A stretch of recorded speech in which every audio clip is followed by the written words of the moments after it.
This is our presentation on the topic Digital Citizenship and 21st Century Learning. We will divide this topic into 4 parts. First, we will talk a little bit about the background information on what is digital citizenship and why is it related to the 21st century learning. Second, what are the elements in digital citizen? Third, why is this topic necessary for students to be taught continuously throughout their school years? Fourth, we would like to share some real cases of misuse of internet, social media, and their results.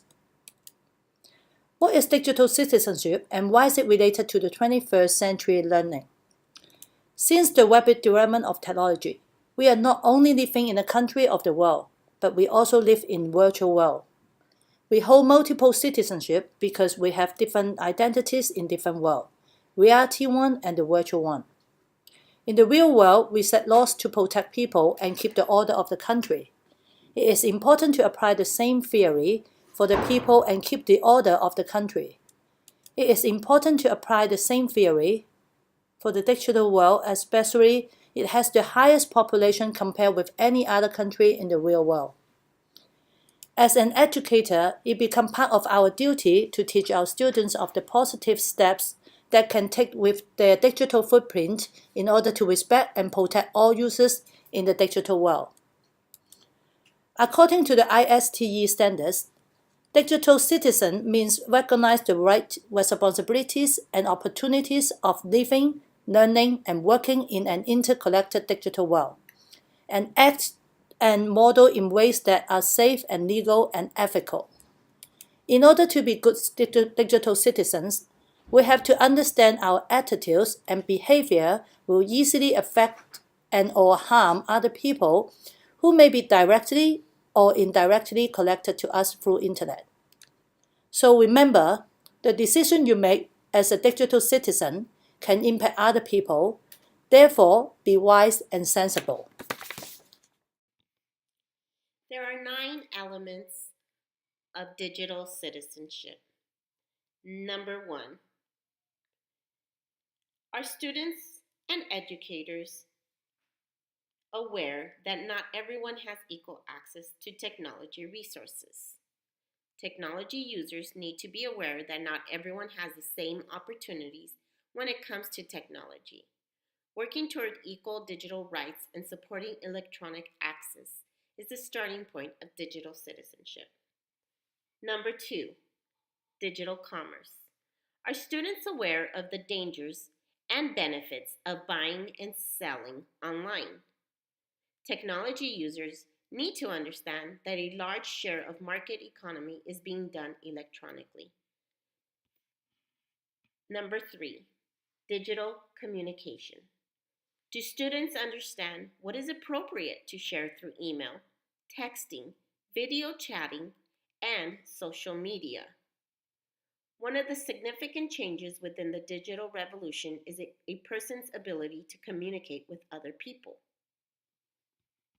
We need to learn how to do this appropriately and to use it in a correct manner. Number 4, digital literacy. Do students know how to use various digital technologies and how to assess legitimacy of web resources? While schools have made great progress in the area of technology infusion, much remains to be done. A renewed focus must be made on what technologies must be taught as well as how it should be used. New technologies are finding their way into the workplace that are not being used in schools. For example, video conferencing, online sharing spaces such as wikis. Not everything that we see online is real. Number 5, digital etiquette. Do students know when to use technology appropriately and always in a positive manner? Just like in the real world, we use our please and thank yous. The same applies to the cyber world. 6, digital law. Do students understand how to use and share digital content legally and how to respect content ownership by citing sources? Digital law deals with the ethics of technology within a society. Unethical use manifests itself in the form of theft and or crime.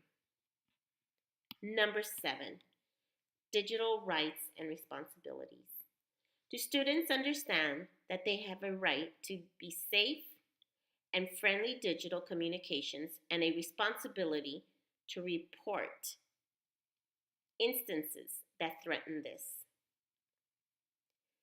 Just as the American Constitution, where there is a Bill of Rights, there is a basic set of rights extended to every digital citizen. Digital citizens have the right to privacy, free speech, etc. Users must help define how the technology is to be used in an appropriate manner. In a digital society, these two areas must work together for everyone to be productive. Number 8, digital health.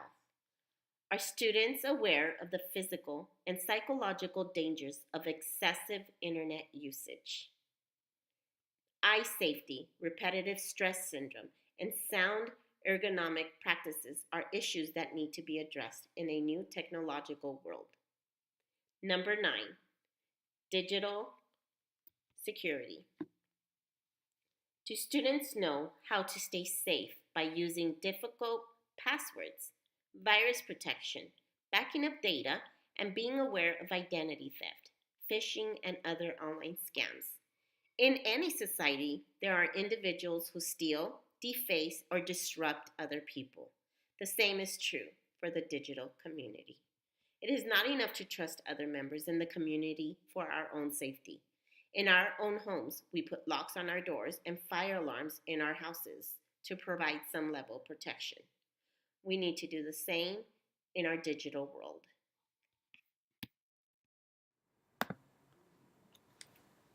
Students are the most active members of the digital world.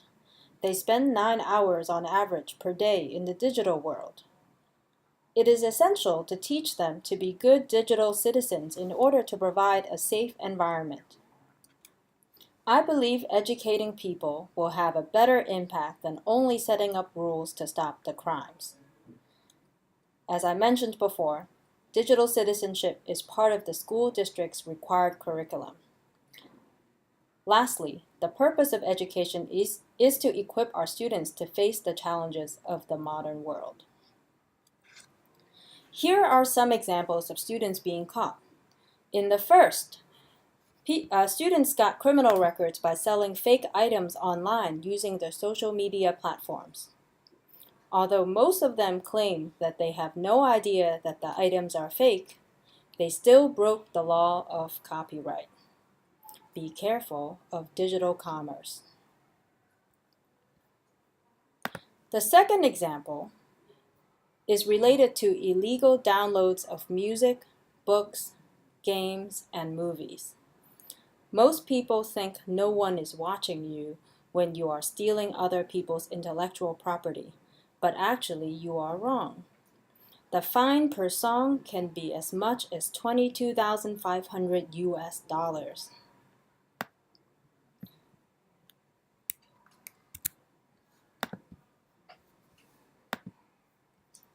I hope these examples can increase your awareness of the importance of being a good digital citizen. Lastly, we would like to share how to create your positive digital footprint while you are enjoying access to technology. Take a look at the 5 P's principles. They are profile, only use your first name, do not give out any personal information. The second P is privacy. Keep your passwords and personal details private. The third is protect. Keep evidence and don't bully back.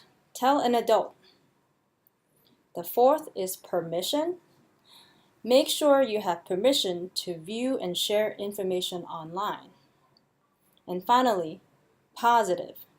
Make sure the information you share is positive. And those are the 5 P's. Thank you for listening.